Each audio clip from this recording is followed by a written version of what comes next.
자, 그러면 우리 권순우 팀장과 함께 뉴스 3 플러스 첫 번째 뉴스부터 가볼까요? 뭐 CPI 얘기해야죠. 소비자물가 상승을 얘기해야 되는데 네. 어제 밤에 자면서 거의 울면서 잤거든요. 울면서 그건 아닌 것 같은데. 아 근데 이제 그냥 한숨 쉬고 잤죠. 네. 아 그러고서 잤는데 어제 한 9시 반, 뭐 10시쯤 하여튼 대충 발표가 됐죠. 예, 그랬는데 40년 만에 근원 인플레이션 기준으로 40년 만에 최대 상승이에요. 그러니까. 그러니까 일단 숫자부터 보여드리면은 여기 기존에 CPI 발표된 거 월별로 한번 갖고 왔거든요. 그러니까 예측치가 8.1이었는데 실제가 8.2였어요. 근데 우리가 8.1이냐 8.2냐보다 예상보다 더 높았다는 부분들이 저는 처음에 눈에 들어오더라고요. 네. 그리고 우리가 그 전에 햄버거 내기 했을 때가 8% 언더였었잖아요. 네. 그래가지고 뭐 8% 언더까지는 힘들겠지만 뭐 예측치 정도 나오면 좋지 않겠나 그랬었는데 실제치가 더 높게 나왔습니다. 네. 그래서 이게 전월보다도 한 0.4% 오른 거고 전문가 전망치보다도 높았었고 석 달 연속 둔화는 됐어요. 둔화는 됐는데 8% 밑으로는 안 내려갔고 근원이 이제 에너지하고 식품을 제외한 지수잖아요. 네. 근데 사실 에너지 쪽은 국제 유가가 하락을 해서 휘발유 가격이 4.9%가 내려갔어요. 그러면 에너지 가격이 2.1% 하락했다는 거거든요. 근데 근원 CPI가 40년 만에 최대폭이 됐다는 거는 식료품하고 주거비가 엄청나게 올랐다는 거거든요. 네. 그래가지고 이게 심각한 인플레이션이 좀 확인이 되니까 뭐 이제 공격적으로 금리 인상하는 긴축 기조는 이어갈 수밖에 없을 것이다. 그런 거고 또 어제 밤에 제가 어제 뉴스에서도 약간 말씀드렸었는데 이게 적게 대응할 위험 그리고 많이 대응할 위험에 대한 얘기 어제 잠깐 드렸잖아요. 근데 이게 지금 미국의 경제학자들 사이에서 굉장히 뜨거운 논쟁이래요. 그래가지고 그거를 뭐 노벨 경제학상 받은 사람들이 뭐 설문조사도 하고 막 그러고 있대요. 근데 거의 대부분의 경제학자들이 적게 대응할 위험이 더 크다. 그러니까 쪼여야 된다라는 얘기들을 하고 있다고 해서 야 이것도 엄청나게 쪼이겠구나. 그 와중에 또 쪼이면 문제가 되는 게 연준이 중요하게 보는 목표가 두 가지잖아요. 물가 안정하고 고용. 네. 근데 물가 안정은 안 되고 있고 고용 지표는 또 어제부터 굉장히 탄탄하게 나왔습니다. 전주보다 22만 8천 건으로 집계 됐는데 전주보다 9천 건 증가한 22만 8천 건으로 집계가 됐는데 그럼 어쨌든 실업수당 청구 건수가 늘었다라는 거는 이제 실업자가 많아졌다는 거잖아요. 그렇죠. 그럼 이게 그럼 9천 건이 늘은 건가? 라고 해서 뜯어보니까 플로리다주에 허리케인이 왔습니다. 네. 그래서 그 지역을 중심으로 실업이 많이 늘었어요. 아하. 그러면 이거는 추세적으로 보기보다는 허리케인으로 인한 일시적인 현상으로 볼 가능성이 높잖아요. 실업수당 청구를. 예. 그러면 고용은 탄탄하고 물가는 불안하고 그럼 무조건 금리 올려야 되는 거잖아요. 네. 근데 다우존스 지수가 역대 최고의 변동성을 보였습니다. 그러니까 아래 위로 하면 5% 이상 될 걸 거의. 예, 그래서 1,500포인트가 출렁거렸는데 네. 이게 다우존스 5분봉 갖고 왔거든요. 그렇죠. 5분 차트. 바닥에서 판 사람은 지금 아이고 머리야, 아이고 머리야. 이게 5분 차트입니다. 이게 뻥 찍고 평. 어제 하루. 네. 여기가 14일인가 여기 어제 그 전이잖아요. 이게 다우존스 5분봉인데 이 역대급이에요. 네, 5분 차트. 1,500포인트 변동성은 사상 최고고 채권도 우리 김프로님이 한 번씩 찍어주시는 기준이 4%를 기준으로 많이 찍어주시잖아요. 그렇죠. 4% 위로 평 갔다가 쭉 빠져갖고 3% 언더에서 마감이 됐어요. 4% 언더. 저는 이거에 대해서 전혀 해석을 못하겠습니다. 도대체 왜 저런 일을 보였는지 저건 뭐 한번 저희가 찬찬히 한번 뜯어보도록. 근데 뭐 잠깐 힌트 좀 주시죠. 그래도 왜 저런 거예요, 저거는? 저 정도면은 정 대표님이 해설하셔야 될 것 같은데. 저거는 이제 심리라고 저는 봅니다. 심리의 급변이 있었다. 뭐냐? 자, 지금 우린 뭐할 코팀이야. 우린 뭐가 되는 거야? 지금 정프로한테 해석을 둘이서 부탁을 하고. 야, 이건 좀 오케이 해봐 그러면. 자 이제 이렇게 CPI가 나왔잖아요. 자, 그럼 뭐예요? 금리가 또 세게 갈 것 같구나라는 이제 그런 불안감이 먼저 엄습해서 푹 빠졌죠. 예. 그것까지는 이해가 다 되잖아요. 예, 이해갑니다. 그 다음에 왜 올랐을까? 가만히 있어보자. 금리가 많이 오른다. 달러 값이 강해진다. 전 세계 돈들이 미국으로 몰린다. 유동성이 풍부해진다. 우린 뭐야? 우리는 간다. 전 세계는 망해도 우리는 간다. 이 심리가 저는 적용했다라고 정프로는 강력하게 해석합니다. 그럼 오늘 코스피는 빠진다. 우리 코스피는 약하다. 물론 우리 코스피도 시작할 때는 야 미국이 이렇게 올라 일로 와. 뭐가 약해 약하긴. 다시 생각나는 대로 말하지 말고 좀. 자 이제 정프로는 여기까지입니다. 네. 아, 그래도 지수가 오르니까 이게 웃으면서 방송하니까 좋네요. 자 하여튼 뭐 요거는 이제 저희가 이따 이선엽 부장님 또 박병재 부장님이 계실 테니까 김프로님 지금 그 쇼츠 염두에 두고 액션하신 거 아니, 아니에요? 약간 좀 그런 것 같아. 요새 좀 노리시는 쇼츠 것 자꾸 같은데. 나오니까 과액션이 좀 나와요. 아, 편안나? 편안했어. 예, 이거는 아닙니다. 자, 그러면 첫 번째 뉴스는 이렇게 웃을 일은 아닌 것 같은데 우리가 두 번째 뉴스 한번 가볼까요? 예, 그 원화값이 6.8% 하락했는데 제가 그 선진국 통화 중에 우리가 좀 약하다라는 건 생각은 했지만 영국하고 일본 빼고 우리가 약하다라고 생각을 했어요. 근데 통계 동향을 집계해 보니까 한국이 영국이랑 일본보다 더 약하게 나왔어요. 그렇더라고요. 이게 한국은행이 이제 9월 이후 국제금융 외환시장 동향을 발표를 했습니다. 그래서 지난 11일 기준으로 원화가 1,435원으로 8월 말 대비 6.8%가 하락을 했는데요. 달러 인덱스가 4.2%가 올랐는데, 그러니까 달러가 비싸니까 원화가 약한 거다라고 하기에 달러 인덱스는 4.2%가 빠진, 그러니까 4.2%가 달러 인덱스가 올랐어요. 근데 우리는 6.8%가 빠졌단 말이에요. 네. 그럼 이전까지만 하더라도 이게 우리나라가 달러 빠진 것만큼 정도 빠졌거든요. 그렇죠. 근데 지금 최근 한 달 동향은 더 많이 그게 빠졌어요. 뭐야? 그러면 우리가 항상 뭐 좀 사고 좀 치지 마 그랬던 때가 파운드잖아요. 그 뭐 감세 정책 했다가 뭐 긴축했다가 뭐 완화했다가 뭐 이래가 되는데 5.6% 빠졌거든요. 네. 근데 한국 원화가 6.8%예요. 우리가 영국을 걱정하고 영국 총리 걱정을 치고 뭐. 이선엽 사령관님이 그때 영국 총리 엄청 혼내셨잖아요. 우리나라 혼내셔야 될 것 같아요. 그 일본 엔화 같은 경우에도 지금 역대 제일 낮은 수준이거든요. 그리고 일본 엔화는 다들 아시다시피 지금 경기 부양으로 돈을 풀고 있는 나라입니다. 그렇죠. 근데 거기가 마이너스 4.7%예요. 근데 우리나라는 마이너스 6.8%다. 그리고 뭐 신흥국들 대비해서도 뭐 인도, 뭐 인도네시아, 브라질 뭐 다 해도 우리나라 남아공보다 우리가 좀 더 빠졌습니다. 남아공이 마이너스 5.2. 러시아보다 더 빠졌네. 네, 제일 많이 빠졌는데 우리가 더 빠졌습니다. 그래서 이거를 이제 수급적인 측면에서 살펴보면은 네.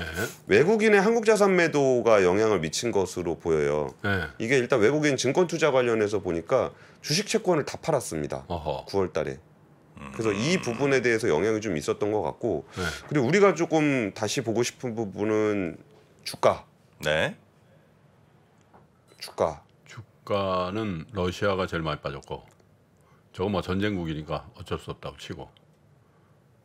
표좀 이렇게 좀 그림으로 좀 갖고 와봐요. 너무 이렇게 숫자로 갖고 오니까 네. 모바일로 보시기 불편하단 말입니다. 아 모바일. 권 팀장님, 이 다 지금 뭐 집에서 뭐 컴퓨터로 모니터로 보는 거 아니잖아요. 모바일로 보시는 분들 훨씬 많단 말입니다. 좀 친절해질 필요가 있어요. 네, 이거 한국은행 거 갖고 온 건데 네. 제가 한국은행에다가 엄중 경고하겠습니다. 아니 한국은행 얘기 좀 보자. 어제 본인이 리딩방 얘기해서 자기 큰일 났어. 왜요? 응? 뭐요? 좀 도에 지나쳤다. 아 리딩방? 우리나라 중앙은행 리딩방이라고 그래가지고. 아 아니 거기서 한참 더 나가시면 리딩방이란 얘기지. 아닙니다. 저는 그 뒤에 말씀드렸잖아요. 이창용 총재를 저희 기자들이 얼마나 존경하는지에 그럼요. 대한 우리는 진짜 다 너무 팬이지. 아, 엄청 팬입니다. 저는 그 넥타이마저도 사랑합니다. 자 그래서 하여튼 우리나라의 저 증시 채권에서 다 외국인들 떠났다 이거죠? 예, 그리고 네. 여기에 대해서도 오늘 저 이창용 총재 말씀 하나 좀 전해드리면은 이게 그럼 펀더멘탈하게 우리나라가 왜 이렇게 약하냐라고 봤을 때는 일단 반도체가 워낙 약하기 때문에 무역 수지가 악화된 측면이 있고 이거는 이창용 총재가 말씀하셨던 건데 이게 우리나라가 그 위안화 대리통화로 인식이 되는 경향이 있다는 거예요. 예. 그래갖고 지금 위안화 약세가 되다 보니까 이게 위안화는 또 거래하기가 좀 어렵잖아요. 그러니까 대리통화로서 우리나라 원화가 인식이 되다 보니까 중국이 나빠지면은 우리가 이걸 덩달아서 나빠지는 경향이 있다라는 것을 이게 최근 한일에 대해서 이창용 총재가 좀 해석을 좀 해주셨어요. 네네네. 중국 팔고 싶은데 중국 팔기 애매하니까 비슷한 원화로 그냥 제꼈다 이거죠? 그렇죠. 위안도 한국말로 하면 원이잖아요. 짜증나네. 그쪽 보고 이름을 좀 바꾸라 그래. 그러니까 우리가 바꿀 수 없고. 그렇습니다. 그런 이유로 하여튼 우리나라 원화가 네. 파운드 뭐 엔화보다도 더 하락을 했다는 예. 두 번째 뉴스 전해드렸고요. 세 번째 뉴스요. 요새 여의도 돌아다니면 카카오 얘기들 몇 개 안 해요. 어제 참 속보 나왔던데 라이온하트 그거 네. 저 철회한다고 상장. 예, 표 잘해야지. 보여드릴게요. 네. 연간 누계 주가입니다. 연간 누계 주가가 제일 많이 빠진 데가 페이 마이너스 80%. 아유. 마이너스 80이에요. 네, 연간 누계. 와. 그 다음이 뱅크 마이너스 70%. 그 다음에가 게임즈 마이너스 62%. 근데 요거는 조금 반등했을 거예요. 어제 라이온하트 상장 처리하면서 아. 카카오가 마이너스 58% 이렇게 돼 있는데 일단 파파고페이가 그 뭐 145억 원의 담보를 증권금융에 제공했다 이런 뉴스가 있었는데요. 이게 이제 우리 사주 반대 매매를 막기 위한 조치였대요. 그러니까 우리 사주 반대 매매가 어떤 의미가 있냐면은 이게 우리 사주 같은 경우는 1년 동안 보호 예수가 걸립니다. 그렇지 1년 동안 못 팔죠. 예, 근데 보호 예수가 있기 때문에 반대 매매도 못 해요. 그렇겠네. 예, 근데 다음 달 3일이 보호 예수가 풀립니다. 그 손절 친다고? 그래가 근데 한 번도 그런 적은 없어요. 그러니까 증권금융에 우리 사주를 반대 매매를 친 적은 없는데 네. 워낙 많이 빠지니까 이게 좀 불안하다 그래가지고 강제 청산 위험이 있는 거 아니냐라는 얘기가 나와서 네. 그 카카오페이에서 예금에다 질권 설정, 그러니까 담보를 맡긴 거예요. 그 반대 매매 하지 마라. 만약에 거기서 손실이 발생하게 되면은 이 예금으로 메워줄 테니까 네. 그렇게 해야 되겠지. 우리 직원들 거 주식 팔지 마라. 그래가지고 145억 원의 그거를 맡겼다는 건데 카카오페이가 최고가 기준으로 보면 24만 원이었어요. 네. 지금 34,000원이거든요. 그러니까 이건 정말 직원 한 명당 공모가 기준으로 3억 6천만 원을 받았는데 지금 한 1억 6천? 한 2억 정도 손실 본 상황이에요. 거기다 이제 대출 땡기고 뭐 이런 분들은 훨씬 더 데미지가 아니 크고. 회사에서 대출했지. 회사에서. 회사 대출. 회사 대출했겠지. 예. 그래서 카카오뱅크도 지금 100억 원 규모의 기금 조성해가지고 뭐 직원 대출 지원하고 뭐 이런 거 있는데 이 얘기는 제가 오늘 좀 자료가 준비가 되면은 도대체 카카오에 무슨 일이 있었던 것인가, 과거에는 왜 그렇게 올랐었던 거고 지금은 왜 그렇게 됐는지를 오늘 금요일 날 언더스탠딩 제가 출연하는 날이죠. 출연하는 날이거든요. 아직 주제를 잡진 않았는데 혹시 오늘 크게 별다른 뉴스 없으면은 카카오 얘기를 좀 해볼까 생각 중입니다. 근데 라이온하트 상장 철회가 어제 있었어요. 근데 이거는 그러니까 카카오 쪽에서는 계속했던 얘기가 이거는 쪼개기 상장이 아니다. 분할한 게 아니고 이건 원래 별도 회사였다. 그렇긴 하죠. 그렇긴 한데 이거는 지금 그 동시 상장 디스카운트가 왜 발생하고 있는지에 대한 고민을 너무 하지 않은 발언이라고 생각해요. 그러니까 지금 이게 쪼개서 상장한 거냐 그게 문제가 아니거든요. 쪼갠 지 얼마 됐냐 이거의 문제는 아니에요. 근데 그냥 보더라도 카카오 게임즈 전체 매출에서 오딘이라는 게임의 비중이 60%가 넘어요.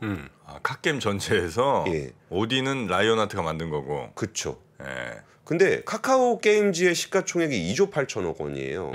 근데 라이온하트의 예상 시총이 4조 5천억 원입니다. 자회사인데. 그리고 카게임이 라이온하트 지분 25%를 가지고 있어요. 그럼 카게임 전체 시가총액에서 라이온하트의 지분 가치만 1조 원이 넘는다는 건데 그럼 카카오 게임즈는 지금 뭐 거의 반 토막밖에 없는 회사라는 건가? 라이온하트 지분만 1조 1천억을 갖고 있는데 시가총액이 2조 8천억밖에 안 된다는 얘기잖아요. 네. 그러니까 이 동시 상장에 따른 디스카운트에 대한 문제는 네. 그냥 이게 우리가 자꾸 이제 물적 분할이라는 단어에 되게 집착하는 경향이 있어요. 네. 그러니까 물적 분할이라 그러면 일단 너무 공포를 갖게 되고 그렇죠. 물적 분할이 아니라 그러면 회사가 불필요하게 당당합니다. 우린 물적 분할 아닌데요. 아, 물적 분할이라고 하면 성격이 어떻든 간에 너무 죄인된 입장이고 예. 물적 분할만 아니면 굉장히 당당하고 예. 저희 물적 분할 아니에요. 이거 계속 얘기하고 있었잖아요. 카카오에서도. 예. 그리고 이 부분이 물적 분할이라는 형식의 문제가 아니라 주주 가치를 어떻게 보호하느냐에 대한 실질의 문제로 접근을 해야 된다. 그러니까 그렇죠. 그럼 내용이 좀 어렵긴 하지만 오히려 단어보다는 본질에 좀 집중할 필요가 있고 기업들도 근데 왜 우리한테 뭐라 그러지? 우리는 물적 분할 아닌데? 이렇게 생각하시면 안 된다라는 부분들을 좀 강조드리고 싶습니다. 네. 면제부는 아니다. 면제부가 아니라 너무 험한 말이 나올 뻔했어요. 네, 면제부가 아닙니다. 네. 그러니까 그게 아니라는 거죠. 물적 분할이냐 아니냐의 문제가 아니라 이 주주들의 이해상충 문제라든지 동시상장에 따른 그 달레이션 그 지분 이석의 문제라든지 이런 게 문제인 거지 물적 분할이라는 형식의 문제가 아닌데 물적 분할만 아니면 괜찮은 거 아니야라는 생각을 여전히 하고 있다는 거죠. 그리고 이거 마지막으로 한 말씀만 덧붙여드리면은 네. 그러니까 주식을 상장을 하면서 판다는 생각을 하셔요. 대주주들이 내가 상장을 하면 그동안 고생했으니까 내가 주식을 팔아서 돈을 확 벌어야지. 그래서 엑시시라는 표현 하잖아. 엑시트. 예. 그리고 기존에 있는 주주들 빠져나가는 건 엑시트라고 할 수 있을지 모르겠는데 대주주는 엑시트를 하는 게 아니고 그 자기 주주들을 맞이하는 거잖아요. 투자를 받는 거잖아요. 그럼 이거를 예를 들어서 되게 높은 가격에 그 투자를 공모를 했다라는 얘기는 그 주주분들에게 뭔가 이익을 드려야 될 거 아니에요. 네. 그러면 내가 감당해야 되는 캐피탈 게인이라든지 주주들이 요구하는 수준이 굉장히 높았다는 얘기예요. 그러니까 지금은 예를 들어 3만 원에 상장했으면은 내가 열심히 해서 기업 가치 한 4만 원까지만 올리면 내가 내목한 거잖아요. 근데 9만 원에 상장을 하면 자기는 10만 원, 11만 원을 보내줘야 되는 책임이 생기는 거거든요. 근데 무슨 물건 팔아먹듯이 나 비싸게 팔았으니까 돈 벌었네? 이거는 진짜 아닌 것 같아요. 네.